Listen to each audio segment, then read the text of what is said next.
കഠിനമായ അധ്വാനത്തിലൂടെയും പരിശ്രമങ്ങളിലൂടെയുമാണ് രാജീവ് ചന്ദ്രശേഖർ BJPയുടെ സംസ്ഥാന പ്രസിഡന്റ് സ്ഥാനം നേടിയെടുത്തത്. പക്ഷേ ആ പദവി സ്വീകരിക്കുമ്പോൾ അല്ലെങ്കിൽ പ്രസിഡന്റായി അധികാരം ഏറ്റെടുക്കുമ്പോൾ ഇത് അത്ര ഭാരിച്ച പണിയാണെന്ന് വിചാരിച്ചിരുന്നില്ല. ഇപ്പതാ RSSകാർക്ക് പോലും വേണ്ടാത്ത BJP പ്രസിഡന്റായി മാറിയിരിക്കുകയാണ് രാജീവ് ചന്ദ്രശേഖർ. ഇദ്ദേഹമാണ് 2026 തെരഞ്ഞെടുപ്പിൽ BJPയെ അധികാരത്തിലേക്ക് കൊണ്ടുവരേണ്ടത്. BJP ഭരിക്കുന്ന ഛത്തീസ്ഗഡിൽ അറസ്റ്റിലായ 2 മലയാളി കന്യാസ്ത്രീകൾ വന്ദന ഫ്രാൻസിസ്, പ്രീതി മേരി, അവരെ മോചിപ്പിക്കാൻ അദ്ദേഹം നടത്തുന്ന ശ്രമങ്ങൾ കേരളത്തിലെ സംഘപരിവാരത്തിലെ മറ്റു സംഘടനകൾ അതിശക്തമായിട്ട് എതിർത്തിരിക്കുകയാണ്. RSSന് അതിനോട് യോജിപ്പില്ല. ഹിന്ദു ഐക്യവേദി ചന്ദ്രശേഖരന്റെ ശ്രമങ്ങളെ വിമർശിക്കുന്നു, എതിർക്കുന്നു. മുൻ BJP സംസ്ഥാന പ്രസിഡന്റ് K. സുരേന്ദ്രൻ, അദ്ദേഹത്തിന് രാജീവ് ചന്ദ്രശേഖരന്റെ പരിപാടികളോട് താല്പര്യമില്ല. അങ്ങനെ ഇപ്പോ ആർക്കും വേണ്ടാത്ത ഒരു പ്രസിഡന്റായിട്ട് അദ്ദേഹം മാറിയിരിക്കുകയാണ്. MD രമേശ്, ശോഭാ സുരേന്ദ്രൻ മുതലായ നേതാക്കളെ മഷിയിട്ട് നോക്കിയാൽ പോലും കാണാനില്ല. അവരാരും ഇക്കാര്യത്തിൽ പ്രതികരിച്ചിട്ടുമില്ല. സ്വാഭാവികമായിട്ട് സംസ്ഥാന പ്രസിഡന്റ് ഒരു ഇഷ്യൂ പാർട്ടിയുടെ ഒരു പ്രശ്നമായിട്ട് എടുത്ത് കൈകാര്യം ചെയ്യുമ്പോൾ കൂടെ നിൽക്കേണ്ട ആളുകളാ വൈസ് പ്രസിഡന്റും ജനറൽ സെക്രട്ടറിമാരും ഒക്കെ. പക്ഷെ ഇവരാരുമില്ല. ഇടത് പലതുമായിട്ട് നിൽക്കുന്നത് ഷോൺ ജോർജ്, അനൂപ് ആന്റണി എന്ന് പറയുന്ന 2 ഡെപ്യൂട്ടി കമാൻഡർമാർ മാത്രമാണ്. ദേശീയ തലത്തിലായാലും സംസ്ഥാനങ്ങളിലായാലും BJP മൈനസ് RSS എന്ന് പറഞ്ഞാൽ അതൊരു വട്ടപൂജ്യമാണ്. RSSന്റെ ശക്തിയാണ് എവിടെയും BJPയുടെ ശക്തി. ആ ഒരു സത്യം മനസ്സിലാക്കാതെ നൂലിൽ കെട്ടി മാരാർ ഭവനിലേക്ക് ഇറങ്ങി വന്ന ഒരു പ്രസിഡന്റ് ആയതുകൊണ്ടാണ് ഇത്തരത്തിലുള്ള പ്രശ്നങ്ങള്, കുഴപ്പങ്ങളൊക്കെ സംഭവിക്കുന്നത്. വളരെ ഏറെക്കാലമായി തെരഞ്ഞെടുപ്പിൽ തോറ്റാലും ജയിച്ചാലും ഹിന്ദുത്വയെ നെഞ്ചോട് ചേർത്ത് പിടിച്ച ആളുകളാണ് ഇതുവരെ BJPയെ സംസ്ഥാനത്ത് നയിച്ചിരുന്നത്. ഇപ്പൊ സംഗതികളൊക്കെ മാറി. അവരിപ്പോ വേദിക്ക് പുറത്താ. അവർക്ക് പാർട്ടിയുടെ നടത്തിപ്പിൽ യാതൊരു സേയുമില്ല. രാജീവ് ചന്ദ്രശേഖരന്റെ ഒരു ഒറ്റയാൻ പോക്കാണ് ഇപ്പോൾ നടന്നുകൊണ്ടിരിക്കുന്നത്.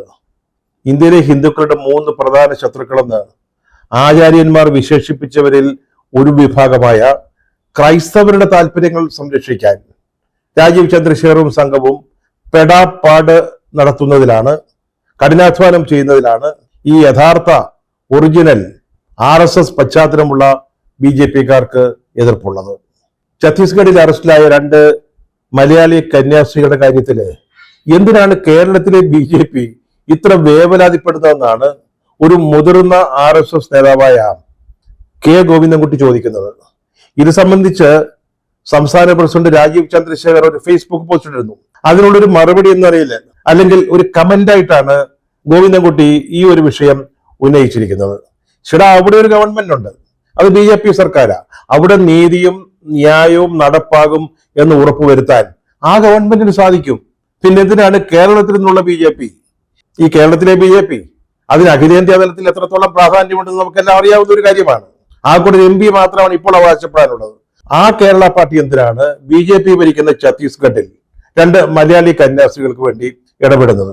അത് മാത്രമല്ല, അദ്ദേഹം ഉന്നയിക്കുന്ന മറ്റൊരു പ്രശ്നമുണ്ട്. അവിടുത്തെ സർക്കാർ എടുത്തൊരു നടപടിയെ വിമർശിക്കുമ്പോൾ അല്ലെങ്കിൽ അത് തിരുത്തണമെന്ന് പറയുമ്പോൾ ആ ഗവൺമെന്റ് ശരിയായ രീതിയിലല്ല പ്രവർത്തിച്ചത്, നീതിയും ന്യായവും നടപ്പാക്കാൻ അവർക്ക് കഴിയുന്നില്ല എന്നൊരു തോന്നൽ കൂടി പൊതുസമൂഹത്തിൽ ഉണ്ടാക്കുന്നില്ലേ, അല്ലെങ്കിൽ ഉണ്ടാക്കുന്നുണ്ടല്ലോ എന്നാണ് ഗോവിന്ദൻകുട്ടി ചോദിക്കുന്നത്. ഛത്തീസ്ഗഡിലെ ക്രൈസ്തവ മിഷണറിമാര് അവിടെ മതപരിവർത്തനം നടത്തുന്നില്ല എന്നാണ് നമ്മുടെ രാജീവ് ചന്ദ്രശേഖരന്റെ ഒരു അഭിപ്രായം. അദ്ദേഹം അത് ആവർത്തിച്ച് പറയുന്നുമുണ്ട്. പക്ഷേ മതപരിവർത്തനം നടത്തുന്നത് ആരായാലും എതിർക്കുക തന്നെ വേണമെന്ന് ഹിന്ദു ഐക്യവേദി പറയുന്നു. നമ്മുടെ ശശികല ടീച്ചർ ഹിന്ദു ഐക്യവേദിയുടെ ഒരു നേതാവാ. അവരെന്താ പറയുന്നത്? ഈ കന്യാസ്ത്രീകൾക്ക് മാവോയിസ്റ്റുകളുമായി എന്തെങ്കിലും ബന്ധമുണ്ടോ എന്നുകൂടി അന്വേഷിക്കണം. അവർ ആരന്വേഷിക്കണം? NIA, നാഷണൽ ഇൻവെസ്റ്റിഗേഷൻ ഏജൻസി, അവരന്വേഷിക്കണം എന്ന് ശശികല ടീച്ചർ പറഞ്ഞിരിക്കുക. അവർ മറ്റൊരു കാര്യം കൂടി ഇതിനിടയിൽ അവതരിപ്പിക്കുന്നുണ്ട് കേട്ടോ. അതായത് സംഘപരിവാരിന് ക്രിസ്ത്യാനികളെ കൊണ്ട് ആവശ്യമൊന്നുമില്ല എന്ന് വെച്ചാൽ അവരുടെ വോട്ട് വേണ്ടെന്ന്, അവരുടെ വോട്ടില്ലാതെ ഞങ്ങളുടെ കാര്യങ്ങൾ നടത്തിക്കൊള്ളാമെന്ന്. സംഘപരിവാറിന് ക്രിസ്ത്യാനികളെ കൊണ്ട് ആവശ്യമില്ല.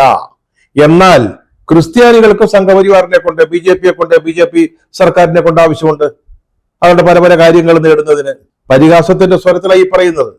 RSS നേതാവ് K. ഗോവിന്ദൻകുട്ടിയുടെ ഫേസ്ബുക്ക് പോസ്റ്റിലും കന്യാസ്ത്രീകളുടെ ഈ മാവോയിസ്റ്റ് ബന്ധത്തെക്കുറിച്ച് ചില സൂചനകളുണ്ട്. ഇവര് മാവോയിസ്റ്റുകളുമായി സഹകരിച്ചാണോ പ്രവർത്തിക്കുന്നത്? നമ്മൾ കഴിഞ്ഞ എപ്പിസോഡിൽ സൂചിപ്പിച്ച ഫാദർ സ്റ്റാൻസാമിയുടെ കാര്യം, അദ്ദേഹത്തെയും അറസ്റ്റിലാക്കിയത് ഈ ആരോപണം മുൻപിൽ നിർത്തിക്കൊണ്ടായിരുന്നു. അതായത് മാവോയിസ്റ്റ് ബന്ധമുണ്ട് അദ്ദേഹത്തിന് എന്ന് പറഞ്ഞുകൊണ്ടാ. അവസാനം അദ്ദേഹത്തിന് ജാമ്യം പോലും കിട്ടിയില്ല, ജയിലിൽ കിടന്ന് നരകിച്ച് മരിക്കേണ്ടി വന്നു. ഇതെല്ലാം ഒരു തന്ത്രത്തിന്റെ ഭാഗമാണ്. അവർക്ക് താല്പര്യമില്ലാത്ത ആളുകളെ മാവോയിസ്റ്റ് ബന്ധം എന്നൊക്കെ പറഞ്ഞ് കേസുകളിൽ കൊടുക്കുക, എന്നിട്ട് ജാമ്യം നൽകാതിരിക്കുക, അവരെ പീഡിപ്പിക്കുക, അവരെ നിശബ്ദരാക്കുക. ആ ഒരു വലിയ തന്ത്രത്തിന്റെ ഭാഗമാണ് ഛത്തീസ്ഗഡിലെ കന്യാസ്ത്രീകളുടെ കാര്യത്തില് സംഘപരിവാരം എടുത്തിരിക്കുന്നത്. വളരെ വ്യക്തമാണത്. സംഘപരിവാരത്തിന്റെ ഈ രീതിയിലുള്ള പ്രതികരണങ്ങള് മുറിവില് ഉപ്പും മുളകും തേക്കുന്നതിന് തുല്യമായിട്ടുള്ള കാര്യങ്ങളാ. അവർ പറയുന്നത് ഈ 3 സ്ത്രീകളെ ആഗ്രയിൽ ജോലിക്ക് എന്ന ഭാവത്തിൽ കൊണ്ടുവന്നത് ഒരു വലിയ പദ്ധതിയുടെ ഭാഗമാണെന്നാണ്, വലിയൊരു ഗൂഢാലോചനയുടെ ഭാഗമെന്നാണ് അവർ ഉദ്ദേശിക്കുന്നത്. അത് വേണമെങ്കിൽ നാളെ ഒരു രാജ്യദ്രോഹ പ്രവർത്തനമായിട്ട് വേണമെങ്കിൽ വ്യാഖ്യാനിക്കാവുന്നതേ ഉള്ളൂ. വാസ്തവത്തിൽ എന്താ അവിടെ സംഭവിച്ചത്? അവര് ആഗ്രയില് കത്തോലിക്ക സഭ നടത്തുന്ന ഒരു ആശുപത്രിയിൽ ജോലിക്ക് വേണ്ടി വന്നവരാ. ഇവര് പഠിച്ചവരാ, ആശുപത്രിയിൽ ജോലി ചെയ്യാൻ വേണ്ട വിദ്യാഭ്യാസം ഉള്ളവരാണ്, നേരത്തെ ജോലിക്ക് പോയിരുന്നവരാണ്. പ്രതിമാസം 10,000 രൂപ ശമ്പളം, സൗജന്യ താമസം, ഭക്ഷണം, വസ്ത്രം, ഇതൊക്കെയാണ് അവർക്ക് ലഭിക്കുന്നത്. ഇത് ഛത്തീസ്ഗഡിലെ നാരായൺപൂർ എന്ന് പറയുന്ന വളരെ പിന്നാക്കാവസ്ഥയിലുള്ള ഒരു സ്ഥലത്തു നിന്ന് വരുന്ന കുട്ടികളെ സംബന്ധിച്ചിടത്തോളം, സ്ത്രീകളെ സംബന്ധിച്ചിടത്തോളം നല്ലൊരു ഓഫറാണ്. അത് സ്വീകരിച്ചുകൊണ്ട് വന്നതാ. അവരവരുടെ മാതാപിതാക്കളുടെ അനുമതി രേഖകളുമായിട്ടാണ് വന്നിരിക്കുന്നത്. ബന്ധപ്പെട്ട എല്ലാ രേഖകളും ഉണ്ട്. യാതൊരു കാരണവുമില്ലാതെ റെയിൽവേ സ്റ്റേഷനിൽ വെച്ച് അവരെ പിടിക്കാനുണ്ടായത്. എന്നിട്ട് അവരെ കൂട്ടാൻ വന്ന കന്യാസ്ത്രീകളെയും അറസ്റ്റ് ചെയ്ത് ജയിലിലാക്കി. ഇവരാരും എന്തെങ്കിലും തെറ്റു ചെയ്തതായിട്ട് ഇതുവരെ ആർക്കും തെളിയിക്കാൻ സാധിച്ചിട്ടില്ല. വെറുതെ മനുഷ്യക്കടത്ത്, നിർബന്ധിത മതപരിവർത്തനം എന്ന കേസുകൾ അങ്ങ് ചാർജ് ചെയ്തു. വാസ്തവത്തിൽ ഈ പെൺകുട്ടികള് കഴിഞ്ഞ 4-5 വർഷമായിട്ട് ക്രൈസ്തവ വിശ്വാസത്തിൽ നിൽക്കുന്നവരാ. ഇപ്പൊ അടുത്ത കാലത്തൊന്നും ക്രൈസ്തവരായവരല്ല. ഈ കന്യാസ്ത്രീയുടെ ഒരു തെറ്റും ചെയ്തിട്ടില്ലെന്നാണ് ഈ പെൺകുട്ടികൾ പറയുന്നത്. പക്ഷേ കന്യാസ്ത്രീകൾക്കെതിരെ മൊഴി നൽകാൻ ബജ്രംഗ് ദൾ പ്രവർത്തകർ അവരെ നിർബന്ധിച്ചു, ഭീഷണിപ്പെടുത്തി, അതിനൊരാളെ തല്ലി. കമലേശ്വരി പ്രധാൻ എന്ന് പറയുന്ന ഒരു പെൺകുട്ടി തന്നെയാണ് ഈ വെളിപ്പെടുത്തൽ നടത്തിയിരിക്കുന്നത്. അവരുടെ മൊഴികൾ ശരിയായി രേഖപ്പെടുത്താൻ പോലും പോലീസ് തയ്യാറായില്ല. അത് മാത്രമല്ല, ഇവരുടെ കൂടെ ഉണ്ടായിരുന്ന ഒരു ചെറുപ്പക്കാരന്റെ ബന്ധുവാണ്, സഹോദരനോ മറ്റോ ആണ്. അയാളുടെ ഇരു കവിളത്തും ഈ സ്ത്രീ, ബജ്രംഗ് ദളിന്റെ ഈ വനിതാ നേതാവ് ജ്യോതി ശർമ്മ തല്ലുകയും ചെയ്തു. ഇതാണ് വാസ്തവത്തിൽ നടന്നത്. എന്നിട്ടാണ് മനുഷ്യക്കടത്ത്, നിർബന്ധിത മതപരിവർത്തനം, നക്സൽ ബന്ധം, ഇതൊക്കെ പറഞ്ഞ് അവരെ പരമാവധി ഉപദ്രവിക്കാനുള്ള ശ്രമങ്ങൾക്ക് BJPയും ബജ്രംഗ് ദളും ശ്രമിക്കുന്നത്. അതിന് അവിടുത്തെ ഗവൺമെന്റ് കൂട്ടുനിൽക്കുന്നത്. ഇതിന് ഏറ്റവും രസകരമായ മറ്റൊരു കാര്യം, അവിടെ നടന്നത് മതപരിവർത്തനമാണെന്ന് വരുത്തി തീർക്കാനുള്ള ശ്രമത്തെ നമ്മുടെ കേന്ദ്രമന്ത്രി ജോർജ് കുര്യൻ അനുകൂലിക്കുന്നതാണ്. രാജീവ് ചന്ദ്രശേഖർ പറയുന്നു മതപരിവർത്തനമല്ല, അവിടെ മതപരിവർത്തനം നടന്നിട്ടില്ല എന്ന്. പക്ഷെ അതിനെ തള്ളിപ്പറയുകയാണ് ജോർജ് കുര്യൻ. അദ്ദേഹം പറയുന്നത് അവിടെ മതപരിവർത്തനം നടന്നോ ഇല്ലയോ എന്ന് ഞാൻ പറയുന്നില്ല. അദ്ദേഹം സീറോ മലബാർ സഭയിൽപ്പെട്ട ഒരാളാണ്. ആ സഭയ്ക്കുള്ളൊരു അംഗീകാരം എന്ന നിലയിലാണ് MP പോലും അല്ലാതിരുന്ന ആളിനെ മന്ത്രിയാക്കിയതും പിന്നീട് മധ്യപ്രദേശിൽ നിന്ന് രാജ്യസഭയിലേക്ക് കൊണ്ടുവന്നതും. എന്നിട്ടും അദ്ദേഹം സഭ മുന്നോട്ട് വയ്ക്കുന്ന ന്യായമായ ഒരു കാര്യത്തെ പിന്താങ്ങാൻ തയ്യാറാവുന്നില്ല. അദ്ദേഹം നോക്കുമ്പം സംഗതി എന്താ? അദ്ദേഹം എന്താ ഈ കത്തോലിക്ക സഭയിലെ ആളുകളുടെ വോട്ട് കൊണ്ട് ജയിച്ചു ഒന്നും അല്ലല്ലോ. പാർട്ടി അദ്ദേഹത്തെ തെരഞ്ഞെടുത്ത് മധ്യപ്രദേശിലെ മറ്റേതോ ഒരു സംസ്ഥാനത്ത് മത്സരിപ്പിച്ച് രാജ്യസഭയിലേക്ക് കൊണ്ടുവന്നതാ. പിന്നെ എന്തിനാണ് കർദിനാൾ ജോർജ് ആലഞ്ചേരിയുടെയും മേജർ ആർച്ച് ബിഷപ്പ് റാഫേൽ തട്ടിലിന്റെയും ഒക്കെ കൂടെ നിൽക്കുന്നത്? അതുകൊണ്ട് എന്താ പ്രയോജനം? അദ്ദേഹത്തെ സംബന്ധിച്ചുള്ള കൺകണ്ട ദൈവങ്ങൾ എന്ന് പറയുന്നത് മോദിയും അമിത്ഷയും ഒക്കെയാണ്. ഈ ഛത്തീസ്ഗഡിലെ കന്യാസ്ത്രീകളെ അനുകൂലിച്ച് പറഞ്ഞിട്ട് ഒരു കാര്യവുമില്ല എന്ന് നമ്മുടെ ജോർജ് കുര്യൻ അറിയാം. പക്ഷെ മറ്റേ ബുദ്ധിമാൻ നമ്മുടെ സുരേഷ് ഗോപി, അദ്ദേഹത്തിന് ഈ ന്യായം പറയാൻ പറ്റത്തില്ല. തൃശ്ശൂരിലെ അച്ചായന്മാരുടെ വോട്ടും കൂടെ വാങ്ങിച്ചിട്ടാണ് അദ്ദേഹം ജയിച്ചതും ലോക്സഭയിൽ പോയതും അങ്ങനെ മന്ത്രിയായത്. പക്ഷെ സത്യം പറയാൻ പറ്റുമോ? സത്യത്തിനോട് നിൽക്കാൻ പറ്റുമോ? നിന്നാ സംഗതി കുഴച്ചിലായി കിട്ടും. അതുകൊണ്ട് ബുദ്ധിമാൻ വളരെ സൗകര്യപൂർവ്വം മൗനം പാലിക്കുകയാണ്. ഈ ഭാഗത്തേക്ക് പോലും വരുന്നില്ല.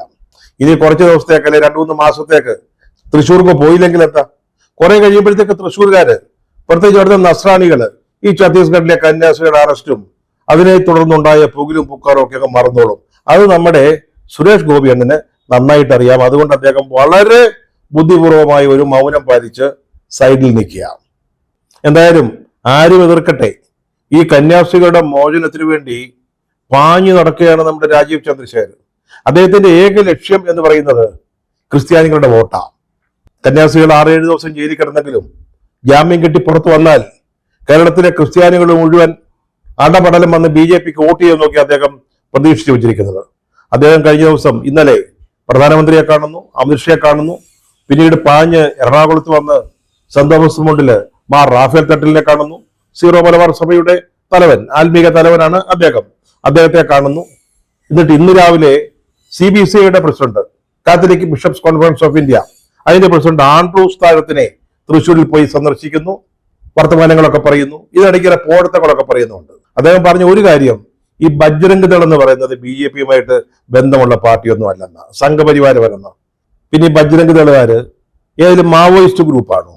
അവര് BJPയുമായി ബന്ധമില്ലാത്ത സംഘപരിവാറിന്റെ ഭാഗമല്ലെങ്കിൽ അവർക്ക് എങ്ങനെയാണ് പോലീസ് സ്റ്റേഷനിൽ പോലും ഇതുപോലെ അതിക്രമങ്ങൾ കാണിക്കാൻ സാധിക്കുക? കന്യാസ്ത്രീകളെ ഭീഷണിപ്പെടുത്തുന്നു, അവർ കൂട്ടിക്കൊണ്ടുപോകാൻ വന്ന യുവതികളെ ഭീഷണിപ്പെടുത്തുന്നു, അവരെ തല്ലുന്നു. എന്തൊരു അട്ടഹാസങ്ങളായിരുന്നു അവര് പോലീസ് സ്റ്റേഷൻ നടത്തിയത്. ഇവർക്ക് BJPയുമായി ബന്ധമില്ലെങ്കിൽ ഇതൊക്കെ സാധിക്കുമോ? ഇതിനുള്ള അധികാരമുണ്ടോ? അതിനുള്ളൊരു ധൈര്യം കാണിക്കുമോ അവര്? എന്നിട്ട് പറഞ്ഞു അവര് BJPയുടെ ഒരു സംഘപരിവാറിന്റെയോ ഭാഗമല്ലെന്ന്. പിന്നെ അതുപോലെ തന്നെ ഈ കന്യാസ്ത്രീകളെയും കൂടെ ഉണ്ടായിരുന്ന സ്ത്രീകളെയും പിടികൂടിയത് BJP സർക്കാരും ഒന്നുമല്ല, പിന്നെ പോലീസല്ലേ അവരെ അറസ്റ്റ് ചെയ്തത്. മറ്റാരെങ്കിലും അറസ്റ്റ് ചെയ്താൽ ജയിലിലാക്കാൻ പറ്റുമോ? റിമാൻഡ് ചെയ്യാൻ പറ്റുമോ? ഇത് ആരോടാണ് ഈ രാജീവ് ചന്ദ്രശേഖർ ഇതൊക്കെ പറയുന്നത്? അദ്ദേഹം കേരളത്തിലെ ജനങ്ങളെ ഇതുവരെ മനസ്സിലാക്കിയിട്ടില്ലെന്ന് തോന്നുന്നു. സാറെ, ബുദ്ധിയുള്ള ഇനമായി ഇവര്, ഈ മലയാളികള്. അവർക്ക് ഏത് കുശുമ്പും കുന്നായ്മയും പെട്ടെന്ന് മനസ്സിലാക്കുന്നവരാ. അവരുടെ മുമ്പിൽ ഈ കളി കളിക്കാമോ? അവരുടെ രീതികളും അവരുടെ കഴിവും ഒക്കെ ഒന്ന് മനസ്സിലാക്കിയിട്ട് വേണ്ടി ഇതുപോലുള്ള പോഴത്തങ്ങൾ പറയുന്നതിന്. അദ്ദേഹം മറ്റൊരു കാര്യം കൂടെ പറഞ്ഞു, UDFും LDFും കോൺഗ്രസും ഇടതുപക്ഷവും ഒക്കെ ചെയ്യുന്നത് വെറും അവസരവാദ രാഷ്ട്രീയമാണെന്ന്, അതുപോലെ തന്നെ വെറും നാടകമാണെന്ന്. അവരവിടെ പ്രതിഷേധിച്ചു, ഛത്തീസ്ഗഡില് തലസ്ഥാനത്ത് പ്രതിഷേധിച്ചു, ജയിലിൽ പോയി ഈ കന്യാസ്ത്രീകളെ കണ്ടു. അപ്പോ അവർ ഈ ഛത്തീസ്ഗഡിൽ നടത്തിയ പ്രതിഷേധങ്ങള്, പാർലമെന്റിന് മുമ്പിലെ കോൺഗ്രസ് അംഗങ്ങള്, അതുപോലെ തന്നെ കേരളത്തിൽ നിന്നുള്ള MP നടത്തിയ പ്രതിഷേധ പ്രകടനങ്ങള്, ഇതൊക്കെ മോശമായി പോയെന്നാ പുള്ളിക്കാരൻ പറഞ്ഞത്. ഒന്ന് ആലോചിച്ച് നോക്കിയേ, ഇതുപോലെ 2 കന്യാസ്ത്രീകൾ, അവര് മലയാളികളാ, കേരളത്തിൽ നിന്നുള്ളവരാ, അവരെ അറസ്റ്റ് ചെയ്ത് ജയിലിലാക്കുന്നു, കൂടെയുള്ള സ്ത്രീകളെ ജയിലിലാക്കുന്നു. ഇത് അങ്ങേയറ്റം തെറ്റായ കാര്യങ്ങളാ, നിയമവിരുദ്ധമായ കാര്യങ്ങളാ. അവർ നിരപരാധികളാ, അവരുടെ ഭാഗത്തുനിന്ന് ഒരു തെറ്റും ഉണ്ടായിട്ടില്ല. അത്തരത്തിലൊരു സംഭവം ഉണ്ടാകുമ്പോൾ അതിന് പ്രതിഷേധിക്കണ്ടേ, പ്രതികരിക്കണ്ടേ? അപ്പൊ ഗവൺമെന്റിന് തോന്നിയതുപോലെ നടന്നുകൊള്ളട്ടെ എന്ന് വിചാരിച്ച് മാറി നിൽക്കുകയാണോ വേണ്ടത്? ഇത്തരത്തിലുള്ള പ്രതിഷേധം ഉണ്ടായിരുന്നില്ല എങ്കിൽ ഈ വസ്തുത ആരും അറിയുമായിരുന്നില്ല, മാധ്യമങ്ങൾ ഇടപെട്ടില്ലായിരുന്നുവെങ്കിൽ ഇത് പുറം ലോകം ഈ രീതിയിൽ മനസ്സിലാക്കുമായിരുന്നില്ല. അവസാനം കന്യാസ്ത്രീകള് ദീർഘകാലം ജയിലിൽ കഴിയേണ്ടി വരുമായിരുന്നു. നമ്മുടെ പ്രസിഡന്റ് എന്തൊക്കെ മനസ്സിലാക്കിക്കൊണ്ടാണ് ഇതൊക്കെ പറയുന്നതെന്ന് പിടുത്തം കിട്ടുന്നില്ല. ഇനി ആർച്ച് ബിഷപ്പ് ആൻഡ്രൂസ് താഴത്തിനെ കണ്ടിട്ട് അദ്ദേഹം പറഞ്ഞു, തെറ്റിദ്ധാരണയുടെ പേരിലാണ് ഇവിടെ അറസ്റ്റ് ഉണ്ടായതെന്ന്. ശരി, വാദത്തിന് വേണ്ടി അതങ്ങ് സമ്മതിക്കാം. ഒരു തെറ്റിദ്ധാരണയുടെ പേരിൽ ഇത് മനുഷ്യക്കടത്താണെന്ന് എന്തോ ഒരു തെറ്റിദ്ധാരണ ഉണ്ടായി, അതിന്റെ പേരിലാണ് അവരെ അറസ്റ്റ് ചെയ്തത്. എങ്കിൽ പിന്നെ എങ്ങനെയാണ് ജാമ്യം കിട്ടാതെ അവർ 7 ദിവസം ജയിലിൽ കിടന്നത്? അതിന് മറുപടി ഉണ്ടോ? അവർക്ക് ജാമ്യം കിട്ടാതിരുന്നത് എന്തുകൊണ്ടാ? സർക്കാർ എതിർത്തത് കൊണ്ടാ. എന്തായിരുന്നു ഗവൺമെന്റ് നിലപാട്? ഇത് NIA കോടതി കൈകാര്യം ചെയ്യേണ്ട വിഷയമാണെന്ന് പറഞ്ഞിട്ടാണ് മാറ്റിവെപ്പിച്ചത്. ഈ ജാമ്യാപേക്ഷ കോടതിയിൽ എത്തുന്നതിന് മുമ്പ് നിങ്ങളുടെ ഒരു നേതാവ്, അങ്ങയുടെ ഒരു സിൽബന്തി, ഒരു ജനറൽ സെക്രട്ടറി അവിടെ പോയല്ലോ, ഡെപ്യൂട്ടി മുഖ്യമന്ത്രിയും കണ്ടല്ലോ, ജാമ്യത്തെ എതിർക്കരുതെന്ന് പറഞ്ഞല്ലോ, എതിർക്കുകയാണെന്ന് പുറത്തു വന്ന മാധ്യമപ്രവർത്തകരോട് പറഞ്ഞല്ലോ. ഇതിനെന്താ സംഭവിച്ചത്? തെറ്റിദ്ധാരണ കൊണ്ടാണ് ഇത് സംഭവിച്ചതെങ്കിൽ ഒരു പ്രയാസമില്ല, പിറ്റേന്ന് തന്നെ അവരെ മോചിപ്പിക്കാനുള്ള നടപടികൾ ഉണ്ടാകുമായിരുന്നു. അപ്പൊ ഇത് തെറ്റിദ്ധാരണ കൊണ്ടൊന്നുമല്ല, ഇത് വളരെ ബോധപൂർവമാണ്. ഛത്തീസ്ഗഡിലെ ക്രിസ്ത്യൻ മിഷണറിമാരുടെ പ്രവർത്തനത്തിന് തടസ്സമുണ്ടാക്കുക, അത് പറ്റുമെങ്കിൽ അവസാനിപ്പിക്കാൻ നോക്കുക, ഇതൊക്കെ ഭരണഘടന നൽകുന്ന അവകാശങ്ങൾ ഉപയോഗിച്ചുകൊണ്ട് ചെയ്യുന്ന കാര്യങ്ങളാ. പക്ഷെ അതിനെ തകർക്കണവർക്ക് അതിനുള്ള ശ്രമങ്ങളാണ് BJPയും ബജ്രംഗ് ദളും ഗവൺമെന്റും ഒക്കെ ചെയ്തുകൊണ്ടിരുന്നത്. എന്നിട്ടിപ്പം നമ്മുടെ ചന്ദ്രശേഖർ സാർ വന്നിട്ട് പറയവാ ഇത് തെറ്റിദ്ധാരണ കൊണ്ടുണ്ടായി പോയ അറസ്റ്റാണെന്ന്. കോൺഗ്രസും ഇടതുപക്ഷ പാർട്ടികളൊക്കെ പ്രതിഷേധിച്ചത് രാഷ്ട്രീയ നാടകമാണെന്നൊക്കെ പറഞ്ഞല്ലോ, അല്ലെ അവസരവാദ രാഷ്ട്രീയം എന്നൊക്കെ പറഞ്ഞല്ലോ.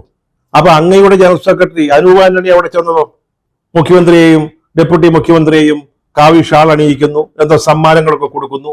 ഇതൊക്കെ നാടകമായിരുന്നു, അതോ കോൽക്കളിക്ക് പോയതായിരുന്നോ നിങ്ങളുടെ ജനറൽ സെക്രട്ടറി ഛത്തീസ്ഗഡിലേക്ക്? പറയുമ്പോ ഇത് കേൾക്കുന്നവർക്ക് ബുദ്ധിയുണ്ട് എന്നൊരു തോന്നല് അത് BJPയുടെ സംസ്ഥാന പ്രസിഡന്റ് ആയാലും വേണം.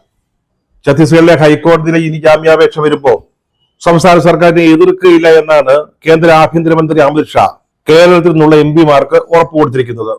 നല്ല കാര്യമാണ്. എന്തായാലും ജാമ്യം കിട്ടും, കൊലക്കുറ്റമൊന്നും അല്ലല്ലോ. ജാമ്യം കിട്ടാൻ പ്രധാനമന്ത്രിയുടെയും ആഭ്യന്തരമന്ത്രിയുടെയും ശുപാർശ വേണ്ടല്ലോ. 2 ദിവസം കഴിഞ്ഞിട്ടായാലും കിട്ടുമല്ലോ, നിയമപരമായിട്ട് കിട്ടുമല്ലോ, അതിന് സംശയമൊന്നുമില്ല. പക്ഷെ അവര് നിരപരാധികളായി 2 കന്യാസ്ത്രീകളും കൂടെയുള്ള പെൺകുട്ടികളും ചെയ്യാത്ത കുറ്റത്തിന് അനുഭവിക്കേണ്ടതിലേറെ അനുഭവിച്ചു കഴിഞ്ഞു. 7 ദിവസമായിട്ട് അവർ ജയിലിൽ കിടക്കുക, വെറും നിലത്താണ് കിടക്കുന്നത്. 2 കന്യാസ്ത്രീകളും വാതരോഗമുള്ളവരാ, അവരുടെ കൊന്തപോലും ധരിക്കാൻ സാധിക്കുന്നില്ല, അനുവദിക്കുന്നില്ല. എന്നിട്ടിപ്പോ ജാമ്യം കിട്ടിക്കഴിഞ്ഞാല് ദയവ് ചെയ്ത് ഇത് അമിത്ഷാ സംഘടിപ്പിച്ചു തന്നതാണെന്ന് പറഞ്ഞ് ആരും വന്നേക്കരുത്.